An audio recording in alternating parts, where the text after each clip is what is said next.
everybody, how's it going today? Glowplasma 231 here, and today I am here, joined by my good friend Jaden. Unfortunately.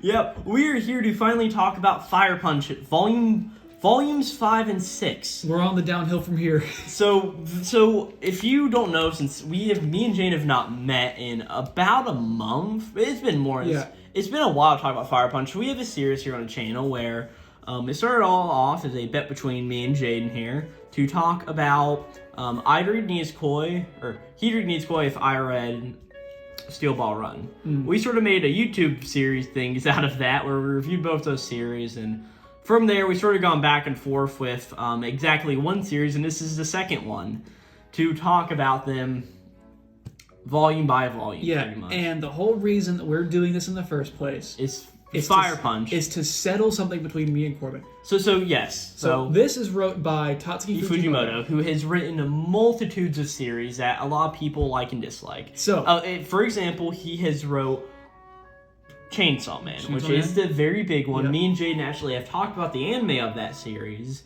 but Jaden has an opinion on Chainsaw Man. Okay, I think that everything that Tatsuki Fujimoto has ever wrote is unredeemable trash, and so far I have personally been right. And I'm here to prove this point to Corbin. There's nothing good this man can write. Jaden, I'm gonna be honest with you. The first 5 chapters here, I genuinely enjoyed. Sure. Okay. So I think that Chainsaw Man had awesome ideas, just execution maybe been a bit off. I think Chainsaw Man was promising though. This is just garbage. Yeah, this is his first series. We've talked about this in the past. You don't need to really rehash that here, but pretty much long and short of it is, me and Jane have not done this for a long time, and we were planning to record this episode probably about 6 weeks ago. Yeah, and the reason is because we typically recorded these in our school parking lot. And it is currently summer, so scheduling. Well, shit, Jaden. We can still go to school and fill in the school parking lot.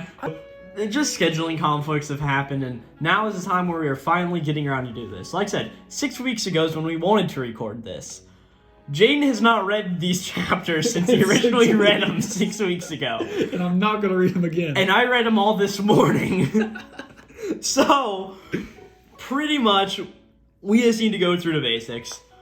What happened last time in Fire Punch? Last time, we ended off with a bunch of chapters about this girl, Soya, who wants to destroy the entire world. She is the one that people are calling the Ice Witch. Wants to destroy the world so she can get the world back up to where Star Wars movies so she can watch Star Wars again. Or make a new sequel trilogy or something. Yeah, whatever it was. I honestly forget. But pretty much our hero, Agni, had just pretty much burned down the city of Bahimdorg and has been doing a bunch of other things just going around. He had pretty much a cult formed around him, and with him really insane this cult was a girl named Togata, who really enjoys movies. And those are really 2 big main characters, along with Doma, who is the big bad evil guy, along with a few minor characters like the random ski mask guy, the foreign woman who looked really hot, as I would think Jane would say. You can't see my face, but I did a very unimpressed, confused look. And then we had the guy who was literally just Beam from Chainsaw Man, except he could conjure his blood into swords and did it with his middle finger. And also we had Neto and Sun, 2 of them, which are, Sun is a electric blessed, and Neto was like the filming cameraman person. I genuinely forgot the entire plot of this story until you just retold it to me. Sort of what I had to do was to remind you mostly. I had people listening. So yeah, but today we're going to be covering chapters 40 through 60, which is 21 chapters. So volumes 5 and 6. So I'd say we just need to hop into it with chapter 40.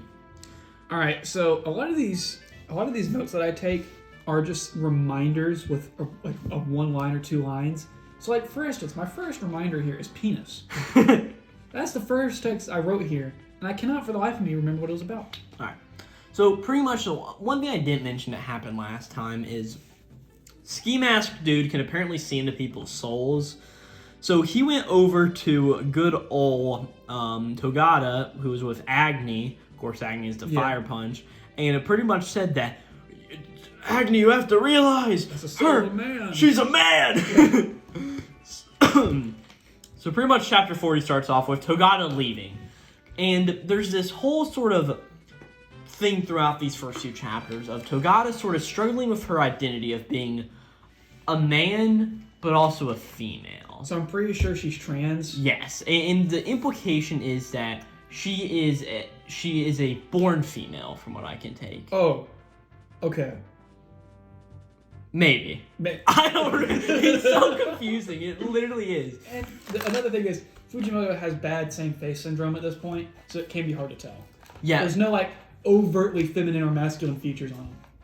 Or her. So it's very hard to dictate. I'm just going to call Togata her just because it's easier to sort of spit out. I know it may be like, I don't know, what do you call that, homophobic, but... Well, that's also how we've seen her throughout the story so far. Yeah, no. It's like the whole Yamato debate from One Piece, how she's a female, but she's got soul of the man, apparently, but still the data books call her a female. So. It could be worse. Najimi from Komi, their gender is literally unknown. No, Kojimi. Oh, I thought you said just Jimmy. No. Like, Kojimi's gender is Kojimi. It's like Francois whenever she's initially introduced in Dr. Stone. You don't know who she is. But yeah, so pretty much this whole initial thing is like, and Togata even makes a note of like how she wants to have a sex surgery to turn her into a man, but she can't because of her regenerative blessed powers. So it's a very interesting thing because you can't really tell who she actually is in a way. Yeah. Like what it is. So pretty much Togata's leaving and Agni's following around. He's like, hey Togata, I need you to stay here. I need you to help me save her because I want to save people. I want to keep these people around here. You're the brains of this of this whole thing. I truly understand that. And at this point, Togata sort of goes on a little bit of a rant, saying like, "Hey, how do you look at me?" It's sort of just going on the whole thing of being a man and in a female's body, and it's all sort of meant to be of how perception views somebody. Yeah. Because that's also where we get the whole trans sort of set up with, what's it called? Togata. This is where your penis thing comes in, because she's like, you have a penis, you're a man, but I don't have that's where it came from? So that's sort of where it comes from in a way. But pretty much the whole idea is that Agni apparently has the looks of a god, so people dictate him as a god because he looks like one. So won't they also dictate, what's it called, Togata as a woman, even though she feels like a man just because she looks like a woman? Yep. Which I think is it's a good sort of message in a way. Now, I understand it can be even better, but it's sort of a good deep dive into a character to sort of see this and her insecurities about herself in a way. Yeah, and it is interesting also seeing this come out of an author from Japan, because this is just a topic that isn't talked about over there at all. No. Yeah, so it's pretty... And I'll give him kudos for this one time. And then it's the whole thing of like, Bertrand asks Agni, which Togata do you like? And he's like, sort of the female one, because I know you as a female. Like, that's how I know you. And she's just like, well, I like that version too, because that's the one I can sort of be carefree and happy in. But like, whenever I think of myself as a man, I know I'm not, and my perception of me. So it's very sort of a sad thing to where she's like, I don't even remember who the real me even is at this point. And honestly, that whole debate does really feel like something genuine and not just ridiculous anime BS. Yeah, and I think, like, that's what I'm saying. Like, I really enjoyed these first few chapters because it really delves into this topic, which can be very depressing and bad, and if written bad, will really be even worse. So it's not like the power of friendship, no. It's like an actual serious topic. Yeah, and that's as far as I know. So in 41, Agni pretty much keeps following Togata around, like, he just won't stop. And Togata pretty much is like just telling him off, and eventually there's this thing that I pretty much call a stupid contest, where the two of them are really just going back and forth, just yelling at each other, and pretty much stupid gets yelled a bunch of times. And they pretty much go in a big back and forth, right? And there's even a joke I love here, how they're just talking, and Togata's like, well, you're so stupid, I mean, your vocabulary doesn't have any other words. And I like Agni's like, jokes on you, I don't know what vocab means. So, I thought that was a pretty funny joke. But they pretty much just go back, and we get more on this idea of how appearance doesn't dictate the person. And we get this whole idea of just like how Agni once had a sibling, and he had his sister. Of course, y'all know they wanted to bang. Yeah, I wrote actual characterization right here. So I do remember And they were trying to actually do something with yes, this. and Agni, he's pretty much, hey, and whenever I was 15, my body was set on fire. And even though I've grown up to a man who looks to be about 23 at this point, I'm still a 15-year-old kid since I haven't had a chance to grow up. Mm-hmm. And it is a very, actually, humbling moment, I think, right? And as they keep following each other, and Agni's like, hey, Togata, come back. I'll go do something super cool. I'll even go talk with Doma, right? And eventually Togata's like, oh, I sort of want to see that. And she sort of sits down and agrees with Agni to, like, I'll come with you. We're going to go see Doma, but you have to do something really cool. And at the end of the chapter, there's this moment where they're going through, and Agni's like, well, we're sitting, so can you tell me a cool story to raise my pain? She's like, well, I don't really have any good stories. I don't like talking about them with her whole ideal-based thing. She's like, so I'll summarize the movie. In a galaxy far, far away. Yeah. So, I thought that to be just a thing. You know what I'm saying? Yeah. So, I noticed, I thought Doma was dead.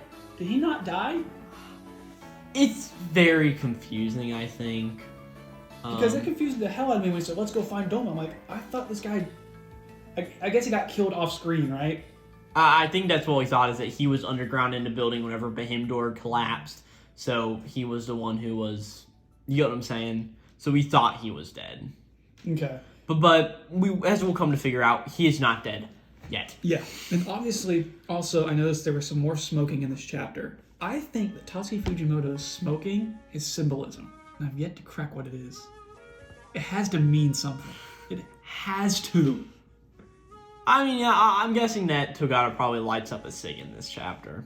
Because I noted it in the next chapter, too. It's like every single chapter. Yes, in the next chapter, actually, there were a few chapters ago, if I'm not mistaken, where Nanetto, because we open up with Nanetto and Sun, and the really weird dude, the Beam Chainsaw Man guy. We never get a name for any of those sort of three important characters that appeared there. Spoilers, as far as we know, they all are dead at the end of this. But we just never get names for them. But pretty much we got this whole idea of Nanetto had these cigarettes that came from her hometown, and she was going to smoke them one day. But she's got like a mound of snow, and it's got a cigarette, and she's like, we're going to burn these and offer them to the god of Agni. Mm-hmm. Maybe that's what it is. It's a symbol. It just didn't really make any sense. Yeah. But there has to be some symbolism about these cigarettes somewhere. I might look it up and look into it, see if I can find any fan theories. Oh, Jesus Christ. Actually, there might not be any fans of this man. But any consumer theories. So as we walk on, pretty much Nanetto's like, hey, I'm going to just go out and shoot some basic footage. And pretty much they all end up, Nanetto, Sun, and the... What do we even call him? I'm just going to call him Chainsaw Man Beam. Okay. Because, I mean, what else do we call him? Middle Finger of Justice Guy? Yeah, Middle Finger of Justice Guy. Middle Finger of Justice Guy. So Middle Finger of Justice Guy also goes along. There's a whole thing where they're going to drive to, like, Bahimdor to film all the catastrophes and everything. And eventually, like, they're going to walk and a whole bunch of stuff goes on. And long and short of it, eventually, Togata and Agni get back to the town and find one of the defectors of Bahimdor and ask him where Doma is, and the guy walks them to where Doma is. This defector walks them to where Doma is, and they go to walk on, and they even meet people who call him Fire Punch, and they talk about how Fire Punch is... So, real quick, what chapter are we on again? 42. 42? Okay. Alright. Why? I couldn't tell when they started bleeding into the next ones or not. Yeah. Okay. I really think this is one of, like, the longer chapters of, like, one of the more convoluted ones. But eventually they get to Doma's house at the end, and we see Doma here, and he's just like, I knew you'd show up someday. And Agni's like, if you want to kill me now, just do it now. Like, he's like, hey, I want to talk. And he's like, well, I'm about to go fishing, so we can talk there. Mm-hmm. And that's where the end of the chapter is. Alright, so I remember what happened now. He went ice fishing. Yes, he goes ice fishing. So in 43, since he's going ice fishing, Agni has to stand on the shore so he doesn't fall through the water. Something I noticed about the way he does the ice drill, it's drawn incorrectly. It doesn't look right. It's completely wrong. Really? Yeah. I didn't look too far into it, but there's a joke with Togata here. And she's like, oh, can I do the ice drilling? And she does it for like a minute. Yeah, I'm good. So it's a little fun joke there. So pretty much they just get to talking, Doma and Agni, and Doma brings up the point that he is caring of 17 children right now. And as they just keep on talking, and he's like, here's the thing. I don't want anybody else to die. I hate you, but if you were protecting 17 people, I would mean the death of 17 others I would cause by killing you. Yeah, because they all rely on him. He's using good moral blackmail here kind of deal. And there's also a thing of where the whole thing of acting like, but I also could take the children with me back to our town. And Doma's like, the one where you guys are eating off of your own human flesh. Mm-hmm. And pretty much the whole idea brought up is one of education. So if Agni dies and can't provide food for these people, all they know is to eat themselves. They'll keep cannibalizing themselves until nobody's left. Yeah, so by teaching them that this cannibalism is okay, it breeds a very toxic culture, which is a very good point. And there isn't a big idea of everybody lacks the proper education. And he even says at the beginning, I was uneducated for a long time, as we learn about this big, important movie that was really the brainwashing movie of, of the town of Bahimdorg. Mm. And we pretty much see as time goes through, everybody hailed this person on the television as a god, but it was actually just a scene from a movie. Mm. And it was a movie called Fire Bahimdorg, and it's a long story. And eventually we also get an idea here of where what ended up happening was this movie came out of Togata's collection, so Togata gets really upset and starts just completely destroying and punching and just... Yeah, so what makes this interesting is it shows that when Doma destroyed that village, he didn't destroy them because they were cannibals. He destroyed, even though it was sustainable cannibalism, he destroyed it because he didn't want that spreading to other peoples. Yeah. That was the main reason. Yes, with those ruined breasts, and they pretty much was like, and I burned this guy's name for so many years until I learned it was all a lie. Mm. And at this point, we get into 44, and it's like, I've thought about burning myself so many times. As he goes to put up his hand to his face to actually burn himself, it seems like this is when the whole Togata beat session sort of starts. And a really interesting thing here is Togata's like, I'll just have you know that God you held was actually an alcoholic rapist. That actor was a really bad person, right? As all of a sudden, Togata's just punching him, and all these kids come up and surround Doma, and you're like, hey, we're going to leave. I don't want to cause any death to him. As much as I may hate him, he is doing a good thing protecting these children now.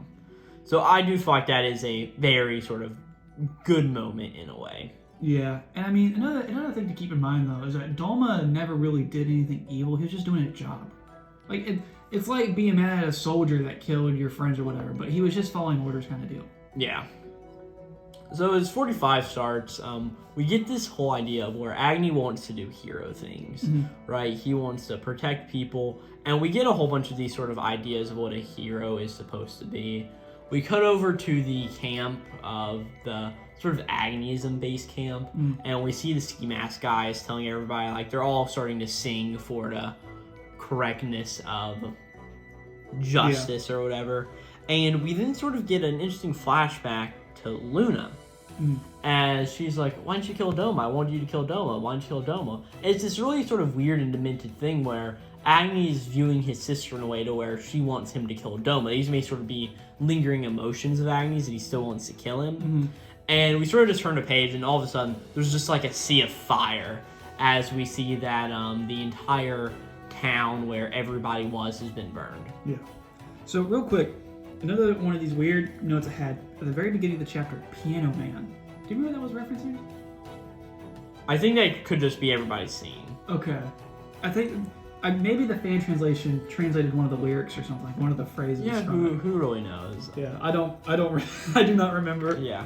And then 46 is a really interesting chapter because it just shows Agni descending into madness as he just goes through and rage kills Doma. Yep, Anakin killing the younglings. Yeah, and that's really what it is he just goes through, he sets a bunch of these kids on fire, and just goes through and just sets Doma ablaze. So now he's dead. As far as we know. Yeah, it really does seem like Doma is dead, and with some other stuff. So chapter 47, I mean, that's really all there is to chapter 46. It seems like a lot of these chapters are really just really fast-paced. Yeah, they really do blaze through them. All right, 47. So we start off with what is your note? The Yoda prophecy, where he says, fear leads to anger. Anger leads to hate. Hate leads to suffering. And they say something just like that in the translation. Do that. Yeah, it was talking about how, you know, it had to do with, you know, Agni being angry, which turns into hate and turns into suffering, blah, blah, blah, and how that's what forced him to kill these people. Well, pretty much at the beginning of the chapter, we have a realization with Agni. He realizes what he's done, and all of a sudden there's this vision of Luna he sees running through the woods, and it runs out to the middle of the lake. And it's at the lake, and Agni's singing. He's like, I'm a villain. I just did all this. He pretty much has a big complex where he's like, I'm a terrible person. He's just like, I should have just died of Luna. As eventually he falls through the lake, and as he falls through the lake, obviously about to die, he appears in a movie theater. Destroy all chapters. This has to be a reference to Star Wars. Because it's like that scene where Anakin kills all the people in Tatooine, and then he comes back and he's like, what have I done? Not just the men, but the women and the children too, because they killed his mom, you know? Similar to how Doma killed his sister. I haven't watched the fucking prequels in years, man. This has to be a reference to Star Wars. It can't not be. So, 48, they're into theater. And yeah, we're zooming through these. Yeah, these are very fast-paced chapters. It's just the way it was all written. So they go up here in a theater, and Agni goes and buys his thing, and he's like, oh, I'm going to do all the things that Togata told me to do. And he walks into a theater. I don't even think we see it in the movies being played. And Luna's sitting there, and he goes to sit next to Luna. He's like, oh, hey. And this is Agni as a kid. So that's just the image we see. But we also see Togata sort of just run past him and sit next to Luna. And we learned some stuff about her grandfather and how her grandfather is a person who really told her about movies and gave her a sort of reason to live. As we see Agni sort of wake up, and underwater, Togata's hugging him, burning alive. It is actually a really cool panel, I think. Sure. Just seeing Togata sort of hugging Agni, just the way the flames are breaking out. But yeah. Is she going to become Fire Kick and be a sidekick? Fire Kick. That's literally what I wrote down. Fire Kick sidekick. What the fuck? But this obviously means that yes, Togata is dying for Agni's sake. And there's this whole thing next of her last words, and she's sort of like, what are my last words? And she goes through a bunch of things. She's like, well, a lot of these would only make sense if you watch certain movies, which is a sort of funny joke. He's like, why? He's not watching these. Last thing she managed to say is, Agni, live. And so now Agni's like, well, I have to live for this new person now. And he's carrying the corpse of Togata back to the main town, as all of a sudden, there's just this fucking tree. Just a tree. Don't ask me. There's just a tree here. And all of a sudden, Judah appears behind him, along with Soya. And Soya's like, that tree is Judah right there. Soya is the Ice Switcher, as we called her a few episodes. Kenny. Yeah, I remember that. Okay. So Soya appears, and she's like, here's the thing. In movies, I love the villains, because they always get what you deserve. And you're a villain, so you will get what's coming for you. Chapter pretty much cuts there. Okay, let Agni die so this manga can end already. But other than that, I feel like this tree is a representation of the world tree in Norse mythology. Just a I think the whole idea was that how they were talking about a few chapters back is that this tree would sort of take all of the energy and sort of reforge everything to make something better. I think that's the whole idea. And I hate how Togata died a very, very lame death. Because they were one of the only characters I actually enjoyed in the series. I enjoyed Togata's death. I sort of think the build-up to it was very good, sort of learning a lot of personal things about Togata and sort of a robber. But I do know, like I said, I have sort of been spoiled, and I know there's something coming up in this series with Togata that'll come up later. That is a thing that I'm going to be very interesting to see your opinion on. But she is dead. Yeah, she is dead. Okay. But something that sort of happens with her. So. And her whole idea. My thing is that I kid you not, they brought up this awesome concept of her whole character in 40. And she died 9 chapters later. Come on! You gave us substance and then threw it away. But I feel like that's also a very good writing plot, is to do something. Yeah, but it's like going to a restaurant and they show you dessert and then take it back. Have you ever gotten fucking dessert from a restaurant? No. Exactly. Why would you want to get dessert from a restaurant? Like I'm sitting here thinking, like... But you get my point. Are there any good desserts from restaurants? I mean, whenever they come out, like, oh, do you want dessert? Have you ever seriously thought there and sat and said, oh, yeah, no, I feel like it's something only rich people do. Yeah. Us poor middle class folk, we're never going to be able to buy a house in the first place. We may as well buy it. The problem is that American portion sizes are so big, you don't need anything afterwards, you know? We're speaking like Fujimoto. This is his writing process. Do people really buy desserts at the end? I want to make that a character. When I die, I want to eat dessert and go to the Cheesecake Factory. All right, Shane. So, you know how I want to write a woodstocking documentary, right?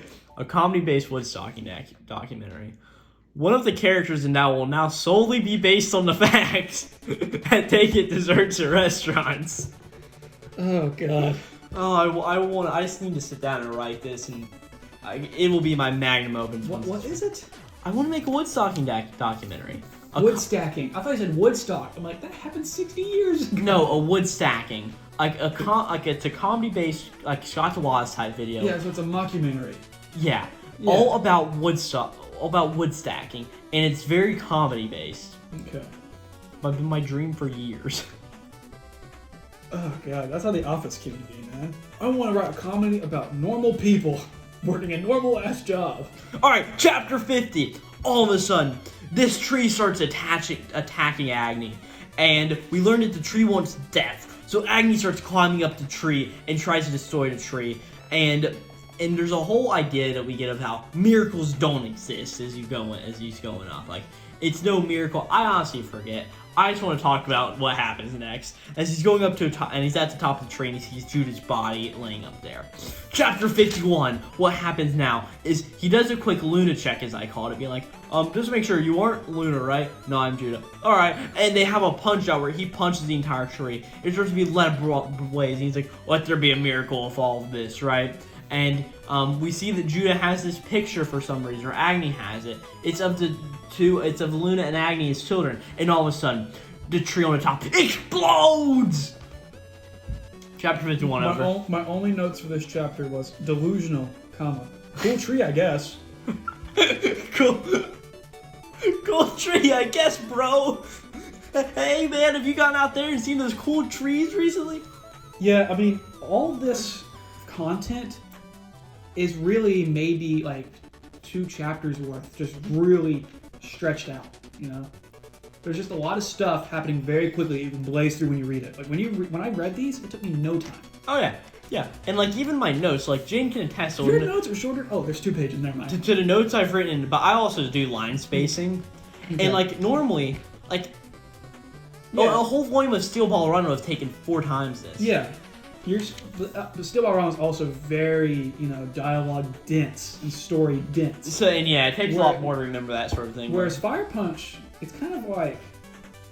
These few chapters especially were just bam, bam, bam, bam, bam. JoJo's is like opening a bag of chips. It was actually full. Whereas this is like opening a chip bag and there's like 4 at the very bottom, the rest is air.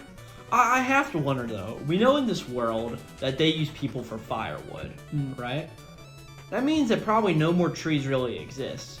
That's true, yeah. This must be like a miracle for other people here. Holy shit, it's a tree, it's a tree! Okay, I don't remember. Did the tree look like deciduous or did it look like an evergreen tree? I don't think it had any leaves. Okay, because one thing I did mention about this tree is that it killed literally everybody we knew in the series. I don't know how I forgot that, but literally attached to that, we see all of our really named characters all attached to the tree, just getting their life force sucked out of them. Okay. I don't know how I forgot to mention that.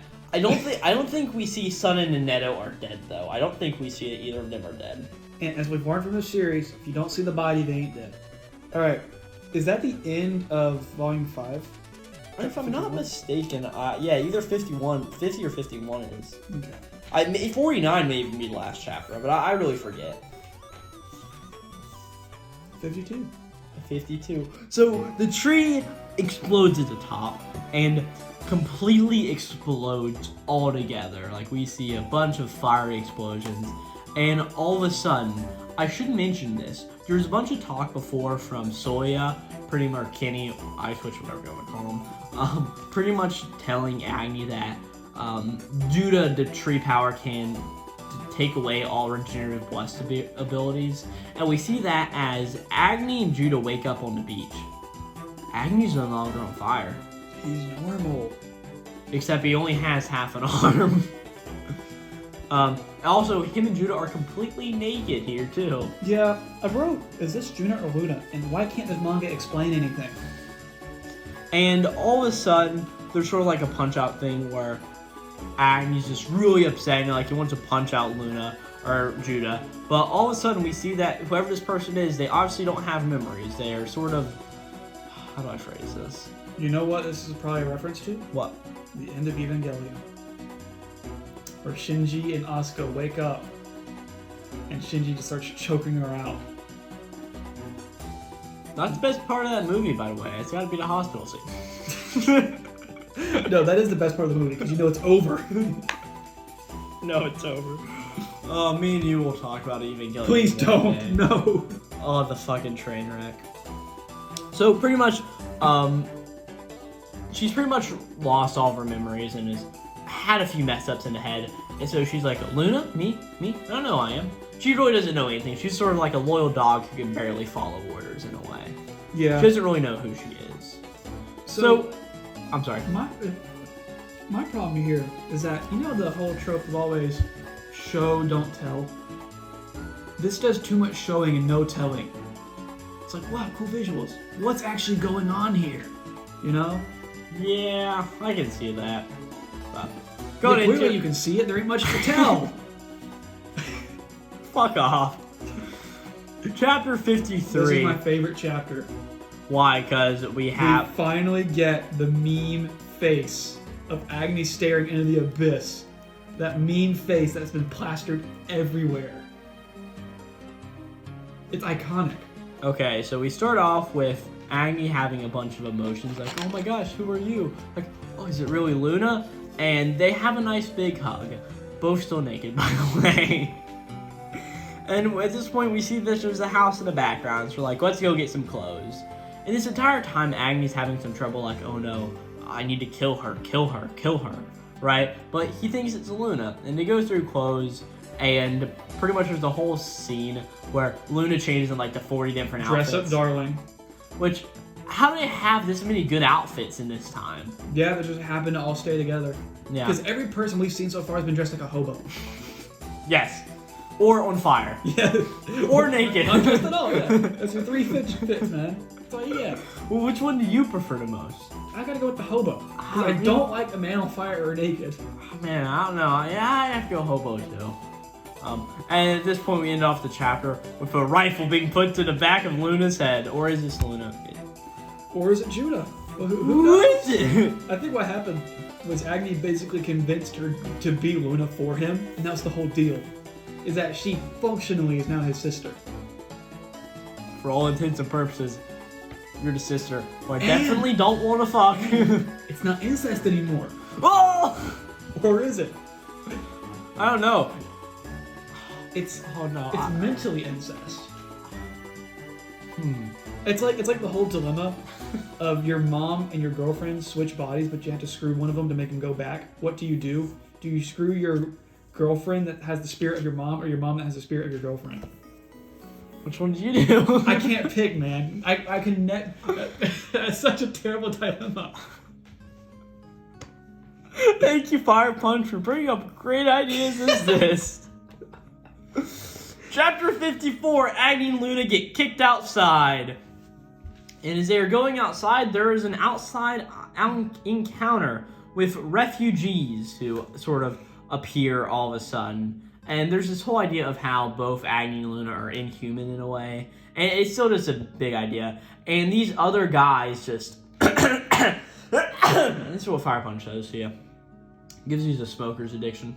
I don't smoke, by the way, but it's just so... Alright, so...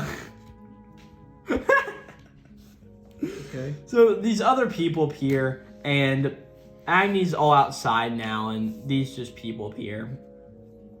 And they are pretty much... This is such a mess of a chapter. These refugees appear, and we pretty much learn that these people had messed with the caretakers of this house previously, because there are a few people in here that we eventually sort of do learn the names of, and that they will end up protecting Luna, but Agni has to go with them to sort of deal with some stuff.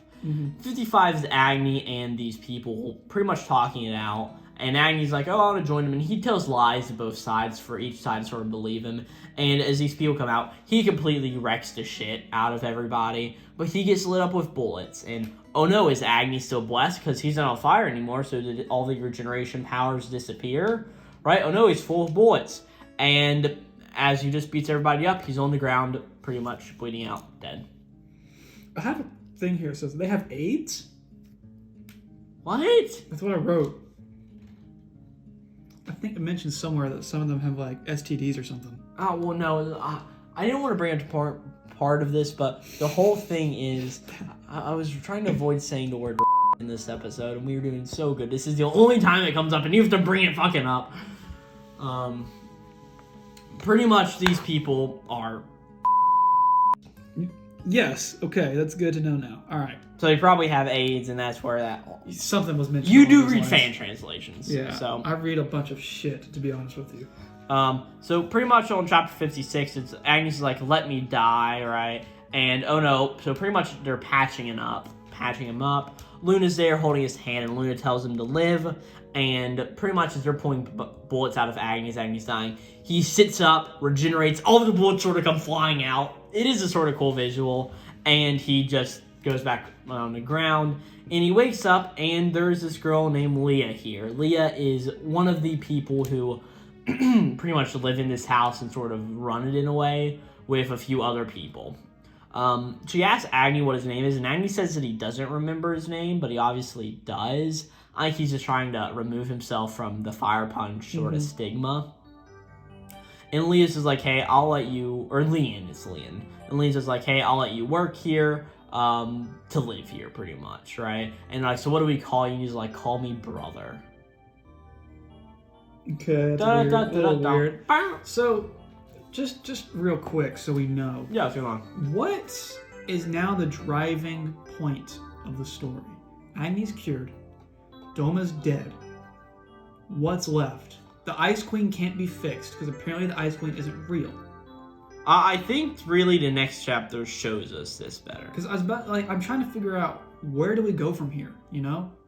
It's really about Agni. It's what is Agni doing next? Okay. That's really what I think you're reading to see. So chapter 57, Leon has a job for Agni to do, and that's to go collect firewood from the tree. Makes sense. Okay. It's on the lake, so Agni has to swim out to the lake and do it, but Luna, who is not right in the mind, sort of comes around with him, and it's this whole big deal of Luna keeps disappearing, and Agni wants to keep Luna safe, and pretty much eventually tells Luna to go stay in the house, and that he'll it's warm under the blankets, and he sees this deer, so eventually somebody asks Luna, hey, where's Agni? And she's like, oh, Agni went out to go grab a deer. It's very similar to how yeah, I'm sorry. Dingy treated Power near the end of Chainsaw Man. What do you mean? That one time she got traumatized from something, so they just hung out for like weeks together. Oh yeah, with the spoilers for Chainsaw Man with the Darkness Devil, yeah, sort of thing. But I feel like that's more of like Power's character type, because Power's supposed to be that like very scary cat in some situation. It made sense for her character. Yeah, but I feel like that may have drawn inspiration from this, or vice versa, or whatever. Well, it would have drawn inspiration. Yeah. Either way. But pretty much as we see, Agni goes to grab this deer. He is holding it up by the neck, which he has obviously killed, and he's really going insane. And we see his face, and he's not right in the mind. Yeah, at this point, like we've always seen throughout the entire series, that Agni is mentally not okay. He's been insane this entire time, but really now more than ever, he's just off the edge. Yeah, and so 58, we pretty much come and we see that one of these other girls get back, because there's one important one named Tina, who we keep seeing a few times. She's always been there. There's this girl, Leon, and then there's also these 2 other girls, which aren't really important enough to remember her name. They both went out to go check if Doma was really dead, because I don't think we mentioned this, but these guys are all followers of Doma, or they were. So, pretty much throughout the entire thing, that's one reason Agnes able to stay there, because he said that they were also followers of Doma in a way, and that Doma is dead. They went out to go see if Doma was actually dead, and what they find is, oh yes, he's actually dead, but one of the girls got kidnapped by that band of refugees that came earlier in a few chapters. So at this point, pretty much he has to tell Luna to say some more, and he's going to go and just fucking murder all of these guys. And we see him holding a torch as he's walking there. Vengeance is what I wrote. I called it Torch Man. So he pretty much arrives, and we see himself, we see him take the torch and light his face on fire. As the screen all goes to black, and we return to it as his face and everything is healing back up. Being this isn't the all-consuming fire, it will go out. Yeah. So I think that is pretty interesting. So it goes out, and we look down. He killed everybody when he was in this rage. And we didn't skip the entire fight. Come on. It's a battle. It's a battle manga. I do like this though. That just fade of just him lighting himself on fire, and whenever he lights himself and whenever he's not on fire anymore, we see that like light himself fire and he's completely out after this blink fade and everybody's dead. Yeah. I feel like that is sort of like a cool thing, but. It's very similar to, like, whenever in anime, you have the guy, the samurai, clicks his sword open and puts it back, and they all fall apart. And they're all sliced in half. Or it reminds me of, like, Guardians of the Galaxy, where Yondu shoots his arrow around in the first one, and before the first guy even hits the floor, he already kills him. You know? So, sure, you need to watch. Have you seen that movie before? Which one? Guardians of the Galaxy. One, 2, or 3? One. I saw one when I don't remember anymore. You need to rewatch it. But anyways, I digress. It's similar to that, so it's cool, I guess. Yeah, and he kills everybody. He looks over this girl on the ground, and he's like, I came to save you. I was like, no, I didn't. I came here to protect Luna. Which is a sort of interesting note, but eventually he brings this girl back. Or, I forgot one thing. He is standing here, and he has one of his arms completely regrown. But before he goes back to everybody, he chops it off. Yeah. Pretty gruesome. So, chapter 60, he comes back with this girl, and Luna's safe, and he's like, everybody's like, oh, thank you very much. And at this point, this girl named Tina, who we really haven't seen all of this much, pretty much comes over, and is just like, hey, well, you killed that guy, right? Well, can you help me? I need to kill a guy named Fire Punch. We pretty much learned that because of Fire Punch, her life has gone to shit. She is now pregnant because some dude. Yeah, so we pretty much go through it, and Agni's like, and Agni sort of has this thing of his eyes are open to all of the shit that's gone on. Doma. And that's pretty much all I did. He's become Doma. He's become the thing he's never wanted to have. And he's like, and then the thing is like, I will kill Fire Punch. And that's where all of these chapters end. These 21 chapters. And at the end of chapter 60, we get the introduction of the climax of the series, the Flame Burden the Man. Thank God. So we have 2 more volumes of Fire Punch, Jaden. Okay. Here's my rating for this week's chapters. 2.5. Now here's the reason I give it this. Because the beginning. So, alright. A minimum score has to be 1 out of 10. Can't go lower. Okay. I gave it an extra point because of Togata's whole character development. Now it's at a 2. The 0.5 came from a meme panel. And now it's a 2.5. Everything else is irredeemable. Overall. Well, that's the thing. It's like. I feel like is Tatsuya Fujimoto. Granted, I know you don't like Tatsuya Fujimoto. That's been a clear fact. I feel like if he was to come in and rewrite the series with the ideas that he had, but to write it in a more coherent way, I feel like this would be a lot more enjoyable. But we have to remember, this was the guy's first series, and no matter how you always say, it's irredeemable to that. There's some genuinely good ideas in here. Granted, all the stuff with all of these people, like, whenever Neneto and the Sun showed up, they added nothing to the story. The tree and all of that stuff was just so random, it's like a big, okay. And then the whole stuff of Agni and Luna on the beach and all this rest of stuff, I didn't really care about that too much. But I do feel like the whole initial setup with Togata, or I dropped my nose on the floor, yeah. So with Togata to them going to see Doma and talking with Doma and having this conversation about proper education, to where Togata ends up beating up on Doma until pretty much whenever Togata leaves, the series gets to shit again. Yeah, because I agree. I think that like the whole thing of his hero's doings and then the town sort of in flames and the whole chapter where Agnes goes to rage kill Doma, I think that's actually executed pretty well. Just because it's showing that he just has rage in his eyes and there's barely any dialogue. It's just like he goes, Doma's dead. Look at that. And then just his realization and like I'm the villain and the whole I enjoyed sort of the whole movie theater thing as it just sort of appears out of nowhere. But I think Volume 5 was very enjoyable. And then the whole thing with like the tree is like I enjoyed it just because of how over the top and random it was. And also how easy it was to blaze through the chapters. But then this last section of all the stuff with Luna or not Luna, fake Luna, Agni even makes a mention in the final panels of this obviously isn't Luna and that he knows it.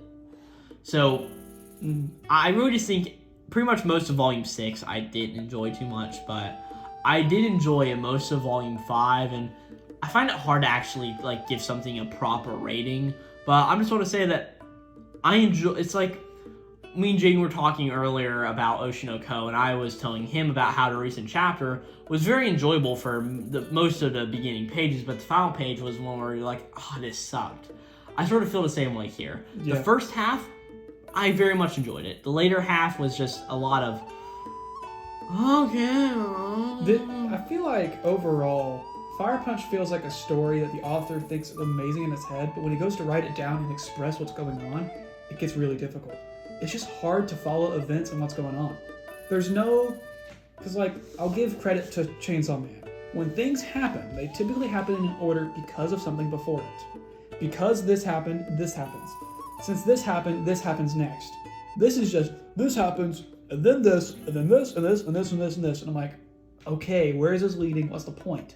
Like, at this point, is like, to be honest, what goes on from here? Yeah, exactly. Fire Punch gonna kill himself? We have 2 more volumes. He can't kill himself that fast. Yeah. So it's really just like, okay, what's going on next? And I don't really have too much else to say. That is what makes or breaks a good story for me.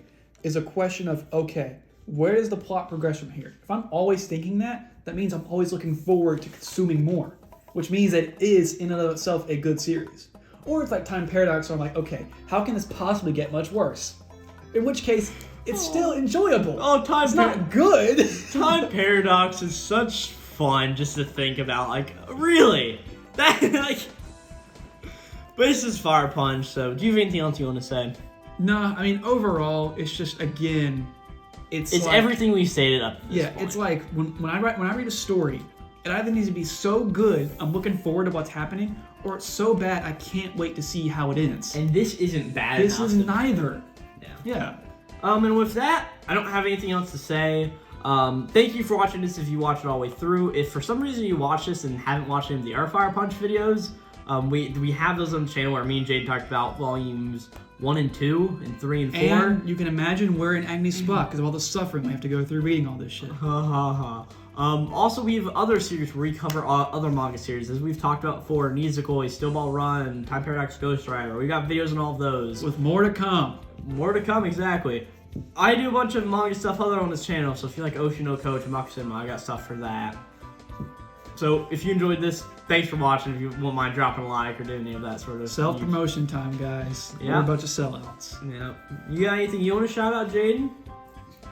I'd like to thank my mother for letting me be here, and my father for financially supporting me, and my computer for gracing my eyes with this terrible manga. And that's about it. Yep. So next time we will be back with Fire Punch Volume 7 and 8, the finale of Fire Punch. And next week, because, yeah, we will have a new episode out next week. It's a promise. I will tell you that much. Okay. Oh, sure. We'll be also picking the next series. So, yeah. Next time we'll talk about the last 2 volumes of Fire Punch. Thanks for watching, everybody. This is going to be Jaden. Yep. Sure. See ya. Yep. And Glowplasma 231. We'll see you guys later. So, Glowplasma 231. Out. Oh, I'm in agony. You better leave that in. You really...